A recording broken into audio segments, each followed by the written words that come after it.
your body so you can get the body behind it. 3, 4, 3, 4. Okay, 5, 5.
Okay, we're going, well, first let me introduce myself. I'm Jim Wagner. Some of you have been in some of my classes, different classes like the combatives course, and we offer a lot of different things, dynamic entry,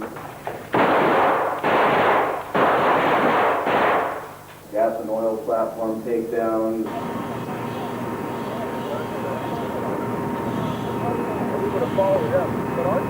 Airport takedowns, you name it, we do it.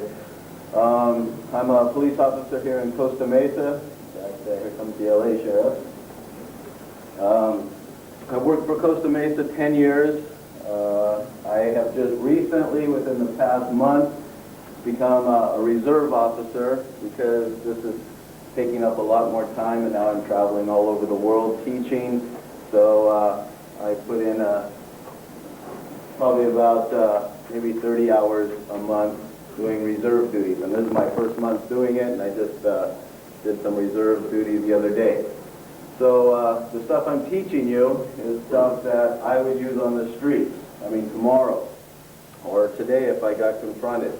I survived 2 knife attacks where I was the one that they wanted to kill, and plus I've been in numerous situations with knives, close calls, but you know, we've all taken knives from people, or we've taken edge weapons from people. So this is what this course is all about, edge weapons.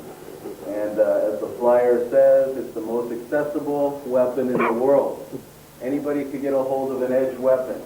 I've taken straight razors from prostitutes' bras, boot knives from bikers, folding knives from businessmen. I mean, anywhere you go, you find knives. So this course today is going to teach you everything you need to know about surviving a knife attack. But more importantly, it's going to teach you how to become experts with the knife yourself or any other edge weapon. In order to understand the dynamics of a knife attack, you have to, in a sense, get in the mind of the suspect. So we're going to teach you how to be knife fighters today. That's the whole purpose of this.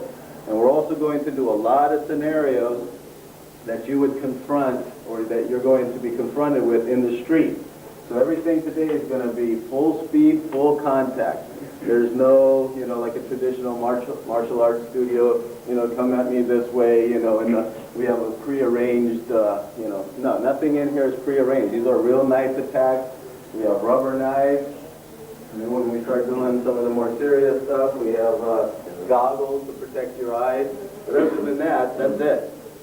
Because the only way you're going to learn how to fight or defend yourself is to actually do it.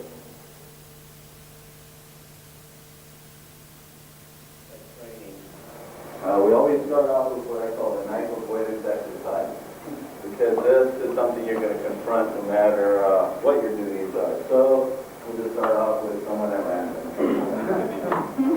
Okay, somebody, and we'll just, you know, real basic here. We're at an interview, interrogation type distance, right?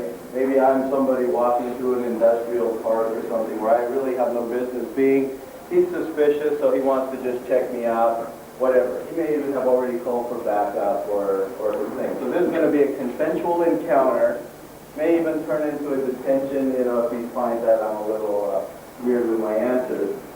But he's going to react just like he would on duty, however his department has taught him or the academy. I have a knife on me, which, you know, in a real-life situation, you wouldn't know whether I did or not. But for the sake of this experiment, he knows I'm going to eventually attack him, okay? And he's going to pretend, though, that he's going to treat this just like any other consensual encounter, which gives him a tactical advantage, right? Because now he knows, oh, okay, I got to jump as soon as I see some movement here. But he's going to try to pat me down or whatever his protocol is, and then I will attack him. The rule is you do whatever you can to survive, which means you know, push me off or kick me off or draw your weapon and shoot me, whatever you need to do to survive. And then after that, we'll kind of critique and decide what's going on. So we'll start it. Here you are. And we'll do it just a couple people just for a demo. So I'm just approaching you. You're just approaching me, and I'm like, uh-oh, you know, the cops. Hey, can I touch you real quick? Hey, did I do something wrong? No, I just want to touch you real quick. Can you do me a favor, though? Can you turn around and face that way for me? Well, if you tell me what I did something wrong. No, I just want to talk to you real quick. I don't think you know any guns, knives, physics, or anything. What hurt me or stick me on you? What does that look like this time? No, but you told me that. Where'd you get it?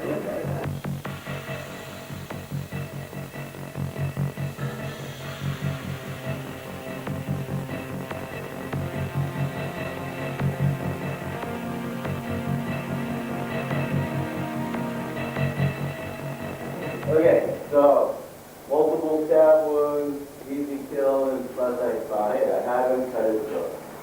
Okay, bring forth. Okay, so here we go. Hey, Mark, can I talk for a minute?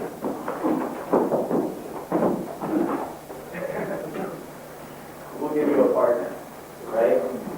So a lot of times, and of course it's not going to happen to her, but a lot of times we become a little more confident with a partner, right? So she's going to, and again, consensual encounter, she's going to pat me down for weapons or whatever, you know, is her safety procedure. Okay, on your own. Hey, do you mind if I touch you for a minute? Sure, go ahead. What are you doing here? I'm just walking on my way from work to home. Hey, do you mind if I touch you for a weapon? I don't mind. That was You something guys wrong. turn around for me?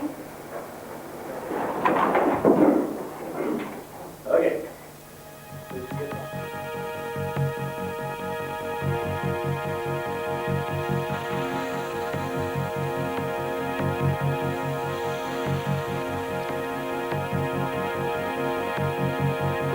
Okay, that's fine. What's this, man? Same thing. How you doing? Can you do me a favor, take your hands out of your pocket for me, please? Yeah, did I do something wrong? No, I just want to talk to you for a second. You might take your hands out of your pocket? Okay.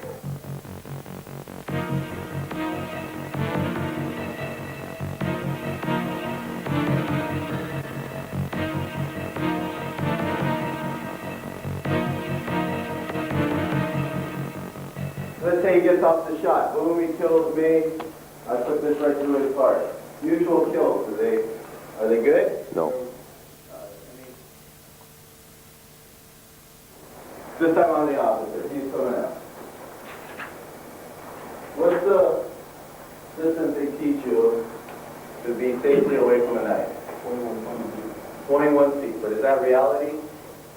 No, 21 feet, gosh, that's darn near the length of this room. Okay? Maybe if the guy had a knife out, yeah, we'd all be drawing down on him.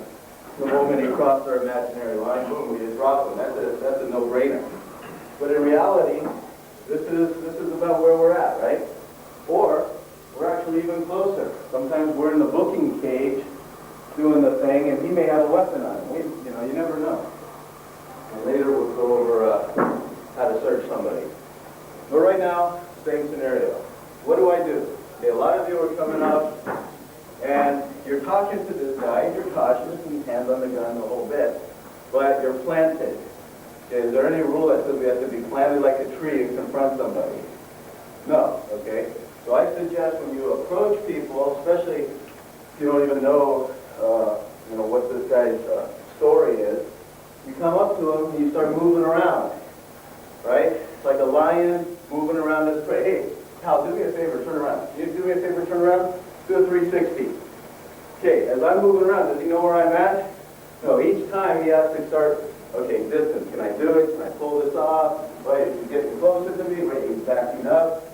I'm constantly keeping him guessing. Plus, what does it say to him? It says, I'm serious about this whole confrontation here, right? Now, face me. Now you have the 15-year veteran who comes up. Hey, pal, can you do me a favor? Can you just turn around for me? Right? 15-year veteran, 10-year veteran, they get a little too comfortable. Okay, turn back around. The guy out of the academy, right? He's so used to the ninjas dropping out of the ceiling. Sir, yeah, you know, that's the kind of thing. Yeah, you can get a little closer to the guy, right? Okay, but we want to be about anywhere from 6 to 8 feet. And I move around. Now, if I, and this time don't do anything. Don't listen to anything I say. I'm walking around him. Can you do me a favor? Do a 360-degree turn. What is it? Uh-oh, he's not cooperating, right? Okay, so that should tell you right away I do not want to get any closer. In fact, if anything, I'm going to start backing up. I'm going to call for backup.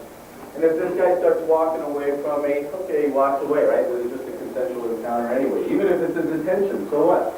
Let him walk, start calling in the troops, let him come towards you.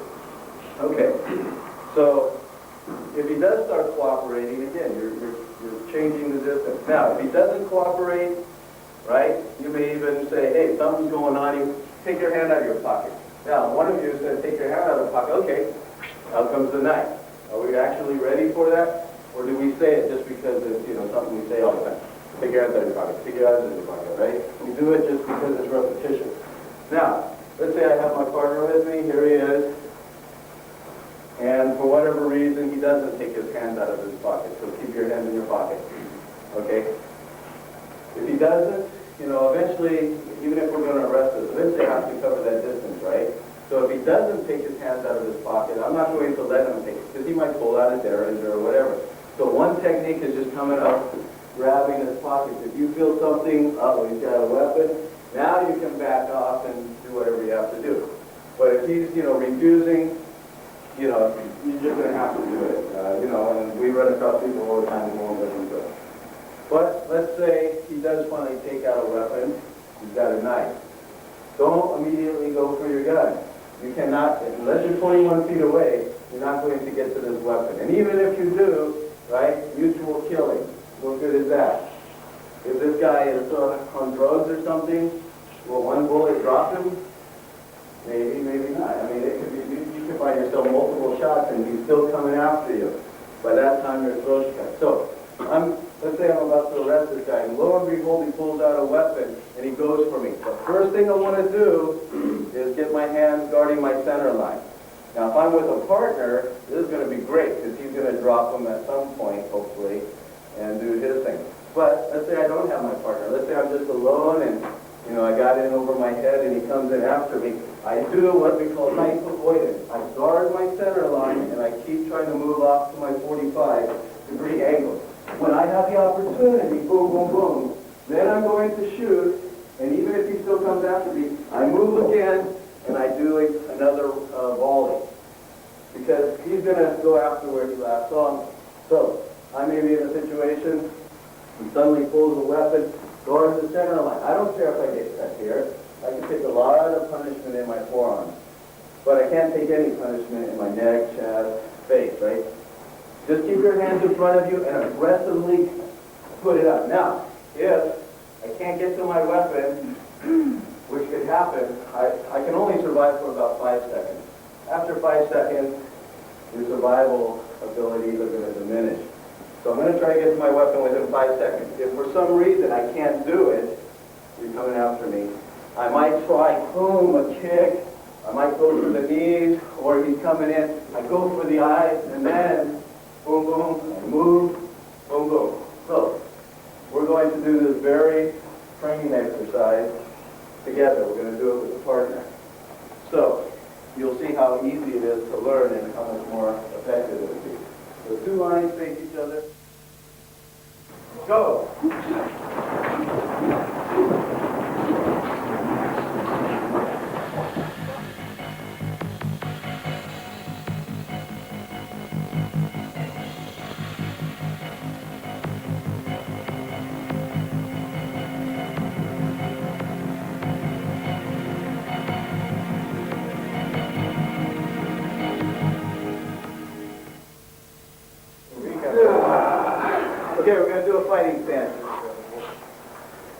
Best fighting stance comes from American boxing.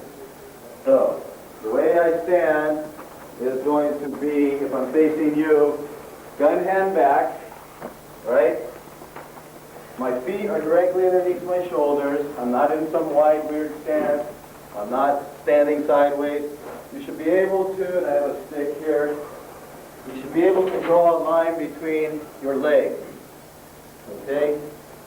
Just like this. You're not going to be right on or you're going to be getting kicked in the groin.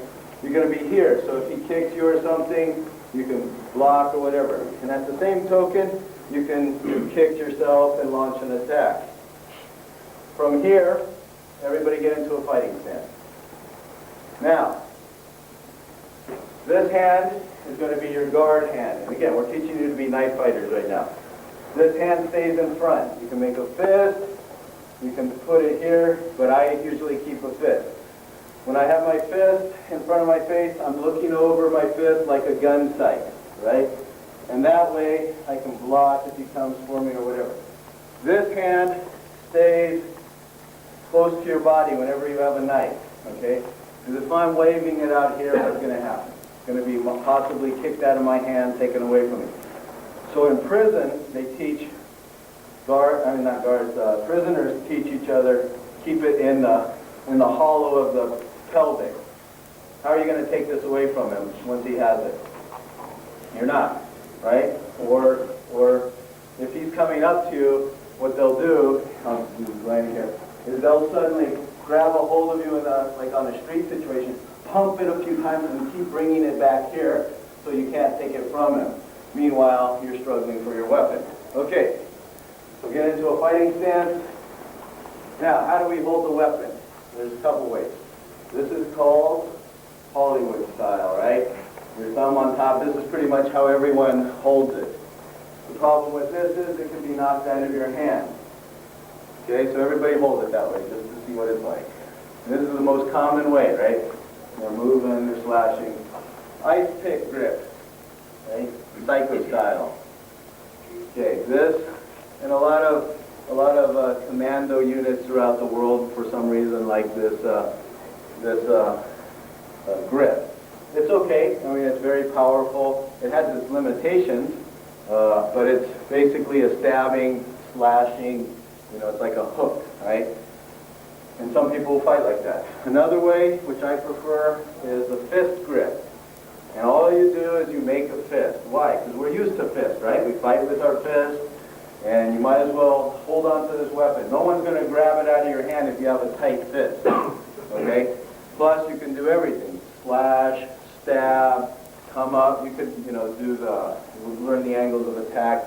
But this is the best way. Now, put it in your opposite hand. Hollywood grip, try it. Ice pick grip, try it. And the fist grip. These are the three grips, okay?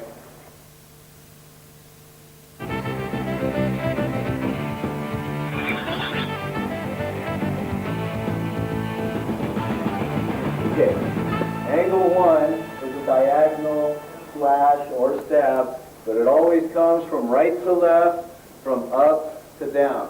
So angle one looks like this. Okay, so everybody just think of like a tennis racket. You're doing an overhand strike, right? Angle one. Now, if I'm fighting him, an angle one could be to the face, it could be to the knee. It doesn't matter where, it's going to follow that whole plane. Okay, so try a couple more. Angle one.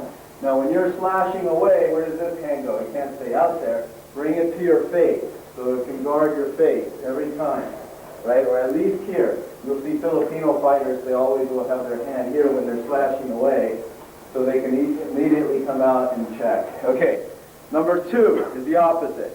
It comes from left to right, up to down. Number two. Try number two to the knee. All you do is bend down, go for the knee. Number two, and again, it's a nice diagonal cut. Okay, number three is horizontal. Right to left, just like you're swinging a baseball bat. Number three for the throat. Number three for the groin. Okay, what do you think number four is? Opposite way, it's the backhand. Okay, Number 4. Number 4. Number 4 to the ear. Number 4 to the knee. Okay, number 5 is a straight in stab. Number 5 to the throat. Number 5 to the groin. Number 5 to the chest. Number 5.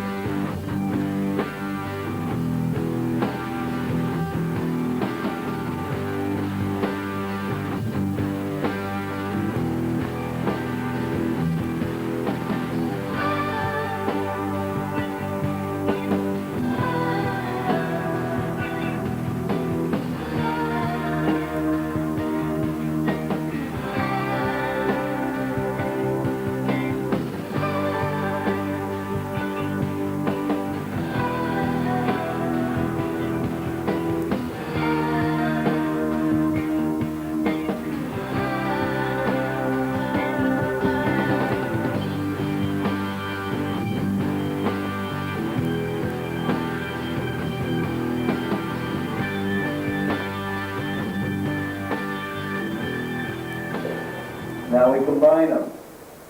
We can combine them in different areas. For example, we go 1, 2, 1, 2, 1, 2. So if I'm fighting Glenn here, I could do fast movements where by the time he's preparing to block that, right, I'm coming back 3, 4. 3, 4, just a quick slash. Now, whenever you stab somebody or slash somebody, you don't just use your arms. You move with your body so you can get the body behind it. 3, 4, 3, 4. Okay, 5, 5, 5, 5. Or it can be 5 low, 5 high. Okay, 5, 5. Face, groin, 2. Okay, 5, 5, 2. 5, 5, 2. Right? If I'm fighting this officer and if I were wanting to kill him, I'd be like, what's he doing? By the time he realizes, oh, I'm getting stabbed, he's going to try to block, right? Well, and then all of a sudden you come across for the throat. That's the way they're trained in Filipino college. You put your arms through the handles, you grab a hold of it, grab the top handle, and then put your side into it, your hip. Keep it tight to your side so you don't, if it's out there too much, you'll get hit. Now what I want you to do is, and again, this is not a combative class, but do the best you can, is with your rear leg, I want you to kick. Okay, and I'll just break it down real quick. A kick, any kind of kick, you bring the knee up to the highest point. You try to drive through your target, not just the surface. I want to drive through him. And then, after you drive through, you cock it back, and you gain ground. So if I were to break it down, it'd be 1, 2, 3, 4, and then I follow up. In this case, it's going to be with your left